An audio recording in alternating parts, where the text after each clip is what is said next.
Honorable Shivambu. No, thank you very much, Chair. I want to associate myself with the biblical quote that was given earlier by Honorable Lienge that says that he who walketh with wise men shall be wise, but a companion of fools shall be destroyed. I think that as part of the durable and long-lasting solutions, we might need to destroy fools. Maybe we must start on the 8th of August. We'll see how we're going to handle that so that we'll deal with those issues. Now, dear, I appreciate all the three submissions that have been made here. I know that there have been lots of documents that were brought by outer. So they were given to chief whips. I'm sure that the chief whip of the ANC might be having these documents that corroborate everything else that they had said in terms of people that got to receive payments and were entertained by the Guptas and all of those related people. But I think that one thing that perhaps we should say as this committee is that we believe what the South African Council of Churches said here. And I don't think that a council of churches would come with figments of their own imaginations and present misleading information. But also we believe the evidence-based submissions and presentation of outer, and we also associate with the social scientific research outcomes of PARI as presented by Professor Ivo Chipkin. And I think that the key issues that arise out of all the reports is that South Africa is currently experiencing massive, systematic, callous and rapacious looting of state-owned companies. There is looting of resources in magnitudes that have never been seen anywhere. Perhaps maybe compared to what Mobutu Sese Seko did in Zaire. Perhaps compared to what Idi Amin did in Uganda, perhaps compared to what Mbasogo is doing currently in Equatorial Guinea. I think that is the crisis that we are facing, of rapacious looting of state resources in huge magnitudes never seen before. But also there seemed to be some collaboration by some of these multinational companies, the SAP and McKinsey, and then they are bowing to the dictates of Trillion Capital, which is a criminal organization. Trillion is a criminal entity that is used to siphon off money from state-owned companies, particularly Transnet and Eskom. It's one of the things that we're dealing with in terms of all of those issues, that Trillion is being paid money for nothing. So I don't think just presses a button to transfer hundreds of millions to a company that did nothing, absolutely nothing. 500 million rands, like first 30 million rand and then later on 495. That is what is happening, where money that is supposed to deal with electrification is being transferred to the private accounts of Trillion Capital. It's one of the things that must be looked into and noted as part of that. But also, we must not ignore the fact that there are political protagonists in all these phenomena. And we won't be able to resolve this if we do not call these political protagonists by name, that the president of the ANC is at the center of this crisis of looting of our state-owned companies.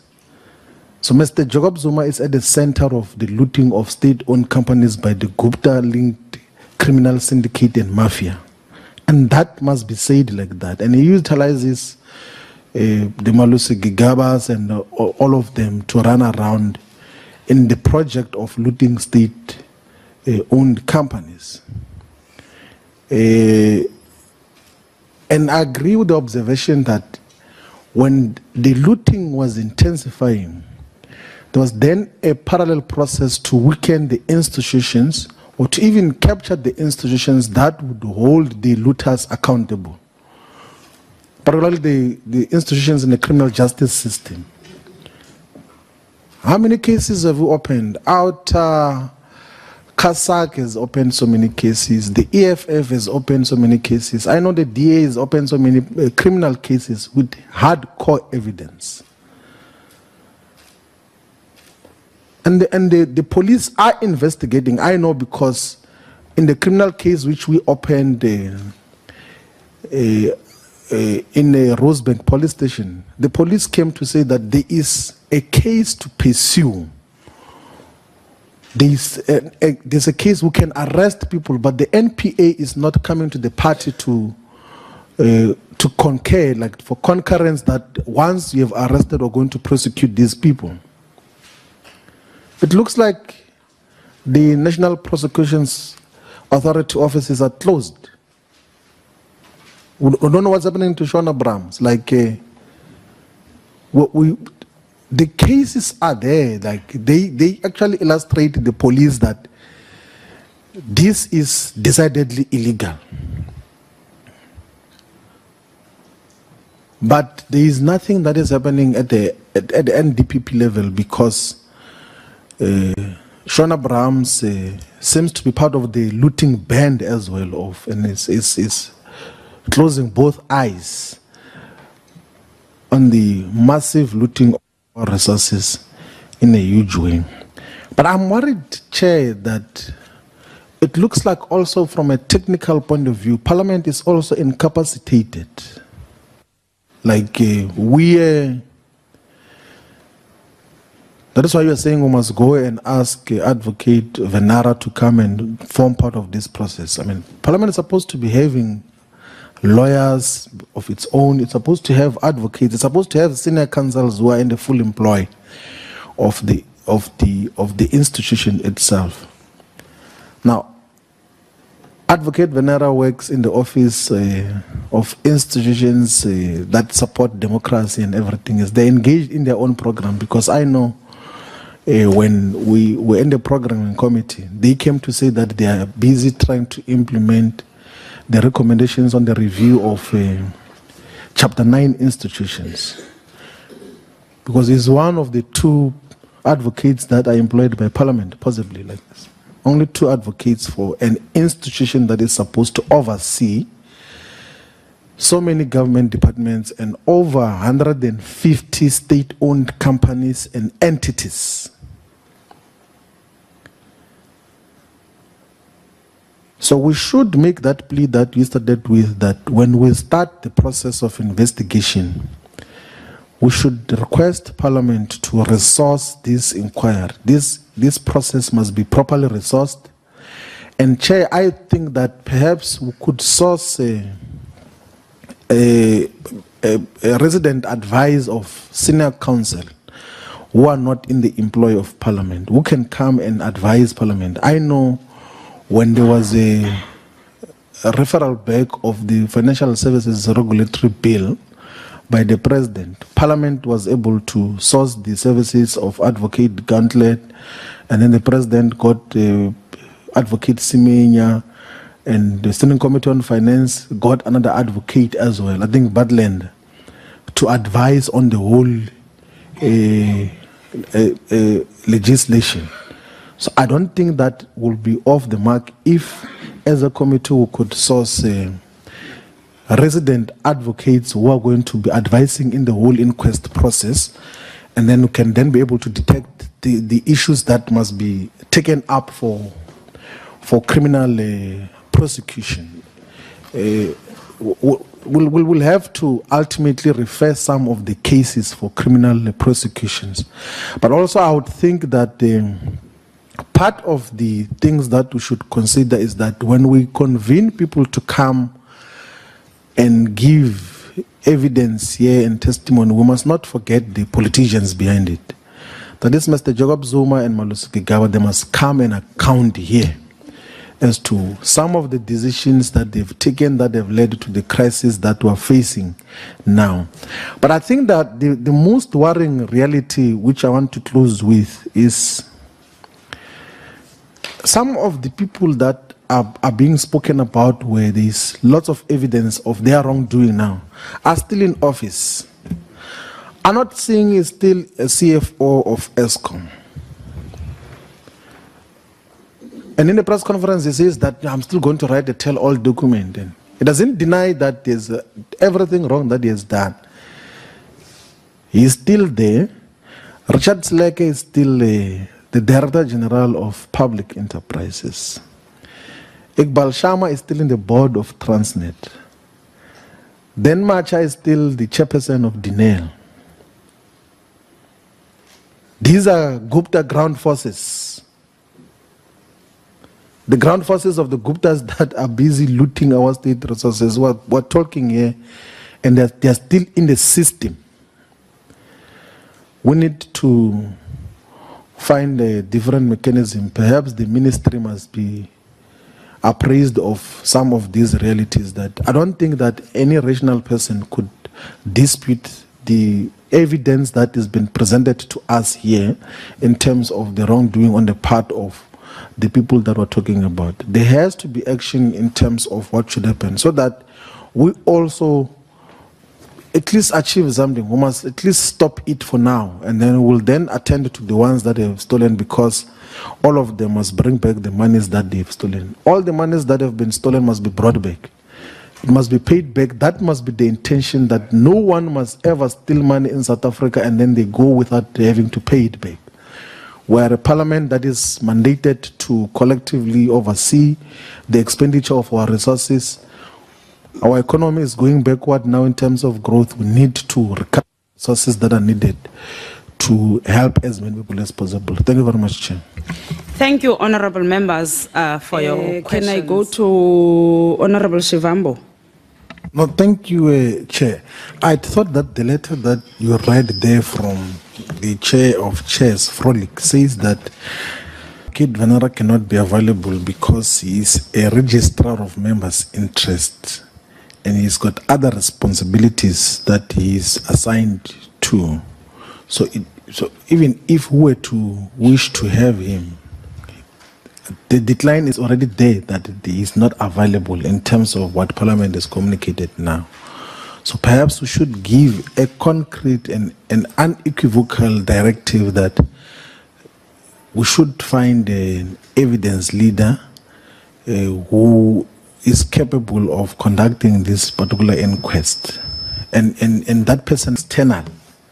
It can be an external person who must be recommended to then handle this issue. I think that is one thing that must be cleared. And I want to come to the issue of the scope of the whole inquest and the whole inquiry. Is that I strongly believe that it should focus on ESCOM, on Dinel and Transnet. And broadly, then we're going to be dealing with governance issues, with procurement and the financial stability of those 3 state-owned companies.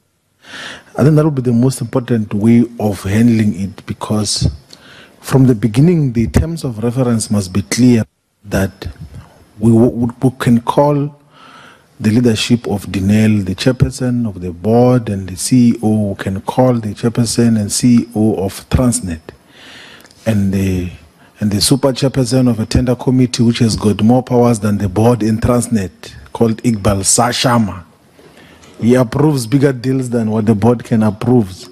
So those things we can then be able, because these are the entities that belong to the portfolio committee on public enterprises.